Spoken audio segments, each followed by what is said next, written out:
नमस्कार दोस्तों। एक बार फिर से आपका स्वागत है आपके अपने YouTube channel knowledge and motivation में।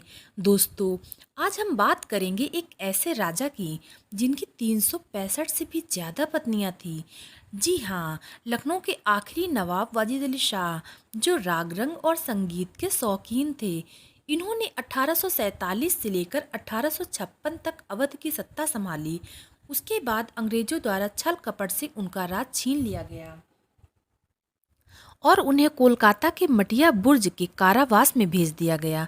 इतिहासकार लिखते हैं कि उन्हें कुर्सी से हटाए जाने का बहुत ही गम लगा। कोलकाता जाते वक्त रास्ते में ही उन्होंने बाबुल मोरा नैहर छूटा जाई गीत लिखा। कहा जाता है कि जब वाजिद अली शाह का जन्म हुआ तब उनकी माँ आलिया बेगम ने ज्योतिषियों को बुलवाया और उनके भविष्य के बारे में जानना चाहा। तब ज्योतिषियों ने कहा कि राजकुमार की कुंडली में ग्रह नक्षत्र ठीक नहीं है, ज्यादा संभावना है कि वह सब कुछ छोड़कर जोगी बन जाएंगे। ज्योतिषियों ने इसकी काट भी बताई और कहा कि अगर राजकुमार अपने जन्म दिवस पर जोगी का वेश धरें और गेरुआ रंग के कपड़े पहने तो ग्रह नक्षत्र बदल सकते हैं। उनकी मां आलिया बेगम ने छठी के दिन ही वाजिद अली शाह को जोगियों जैसे कपड़े पहनाया। उसके बाद वह हर जन्मदिवस पर जोगियों जैसे कपड़े पहनते रहे। कहा जाता है कि जब उनका का उत्सव होता था तो उसमें किसी भी बाहरी व्यक्ति को नहीं बुलाते थे। वह बिल्कुल निजी तरीके से होता था। जब वाजिद अली शाह 24 साल की उम्र में गद्दी पर बैठे तो उन्होंने अपने कुछ करीबियों को जलसे में बुलाना शुरू किया। साथ में वह अवध में जोगी का मेला लगवाना भी शुरू किया, जो उनके कोलकाता निर्वासन तक चलता रहा। ये दोस्तों, अब बात करते हैं कि नवाब वाजिद अली शाह का बीवियों का शौक का सिलसिला कहाँ से शुरू हुआ। वाजिद अली शाह अपनी ऑटोबायोग्राफी परी खाना में लिखते हैं कि जब मेरी उम्र 8 साल की थी तब रहीमन नाम की एक औरत मेरी खिदमत में लगाई गई। उसकी उम्र तकरीबन 45 साल थी। एक दिन जब मैं सो रहा था उसने मुझ पर काबू पा लिया, दबोच लिया और मुझे छेड़ने लगी। मैं डर कर भागने लगा लेकिन मुझे रोक लिया और मुझे उस्ताद मौलवी साहब से शिकायत करने का डर दिखाया। मैं परेशान था कि किस मुसीबत में फंस गया। फिर अगले 2 साल तक जब तक रहीमन रही यह रोज का सिलसिला हो गया।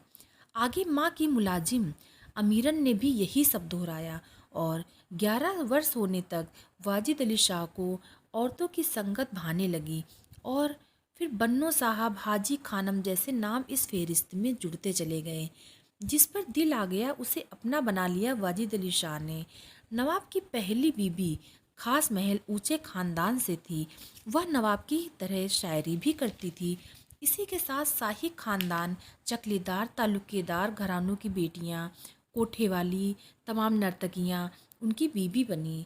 यहाँ तक कि अफ्रीकन मूल की कुछ लड़कियां भी उनकी बीबी बनी।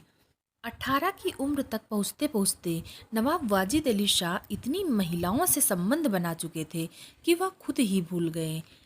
इतिहासकार रोजी लेवलिन जोन्स ने अपनी अपनी पुस्तक the last king in India Wajid Ali Shah में लिखती हैं कि 1857 की क्रांति से पहले नवाब वाजिद अली शाह को अंग्रेजों ने निकाल दिया और उन्हें कलकत्ता के फोर्ट विलियम में रहने। नवाब ने उस बंगले का नाम सुल्तान खाना रखा। वैसे तो बंगला कई किलोमीटर में फैला था, लेकिन नवाब की 365 बेबियों, उनके बच्चों, मंत्री, रसोइयों और नौकर चाकर के रहने के लिए कम पड़ता था। इसलिए नवाब ने सुल्तान खाना के अगल बगल 2 बंगलों को किराए पर ले लिया। अंग्रेजी हुकूमत नवाज वाजिद अली शाह को 1 लाख महीना भत्ता दिया करती थी। इन पैसों से उनका काम मुश्किल से चल पाता था। कहते हैं कि एक बार नवाब की एक बेगम माशूक महल के बेटे ने अंग्रेजों से शिकायत की कि नवाब उसकी माँ को गुजारे के लिए पैसा नहीं देते हैं, तो सरकार ने वाजिद अली शाह को अपनी बेगम का भत्ता 2,500 रुपये महीना बढ़ाने का आदेश दिया। इस बात से नवाब को इतना गुस्सा आया, वो इतना नाराज हुए कि उन्होंने 27 बेगमों को एक दिन एक साथ तलाक कहा कि वे उनका खर्च नहीं उठा सकते। दोस्तों, अगर हम वाजिद अली शाह के जीवन का आकलन करें तो ये अवध के अन्य शासकों से बिल्कुल अलग थे। जहाँ एक शासक के जीवन में उसका हरम, उसकी रानियां, युद्ध, तलवार, हिंसा और कूटनीति होती है। वहीं वाजिद अली शाह का पूरा जीवन अलग और रचनात्मकता से भरा था। अवध के नवाब वाजिद अली शाह एक कुशल शासक के बजाय कला संगीत प्रेमी और अपनी विलासितापूर्ण जीवन शैली की वजह से अधिक प्रसिद्ध हुए। दोस्तों, यह है नवाब वाजिद अली शाह की जिंदगी के कुछ पहलू। दोस्तों, अगर आपको ये जानकारी अच्छी लगी हो तो हमारे चैनल को लाइक, शेयर एंड सब्सक्राइब करें। Thank you.